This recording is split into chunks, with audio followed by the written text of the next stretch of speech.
राज्याच्या अर्थसंकल्पीय अधिवेशनाला आता पुढल्या काही दिवसांमध्ये सुरुवात होणार आहे आणि यामध्ये विरोधी पक्षनेत्याशिवायच हे अधिवेशन पार पडणार आहे अशी सध्या माहिती मिळते.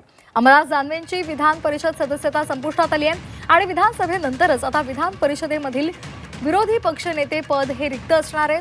दोन्ही सभागृहांमध्ये विरोधी पक्षनेता नसताना हे अधिवेशन पार पडणार आहे. संख्याबळाच्या दृष्टीने काँग्रेस सध्या मोठा पक्ष आहे. अद्याप विरोधी पक्षनेते पदासंदर्भात काही निर्णय झालेला नाहीये. त्यामुळे दोन्ही सभागृहात विरोधी पक्षनेता नसणार आहे आणि त्यामध्येच हे अधिवेशन पार पडणार आहे. येणाऱ्या अधिवेशनामध्ये दोन्ही सभागृहामध्ये विरोधी पक्षनेता असणार नाही. त्याचं कारण आहे की जे घटनेने दिलेले नियम आहेत त्यानुसार 10% संख्याबळ हे कोणत्याच पक्षाकडे नाही आहे. म्हणून विरोधी पक्षनेता नेमता येत नाही.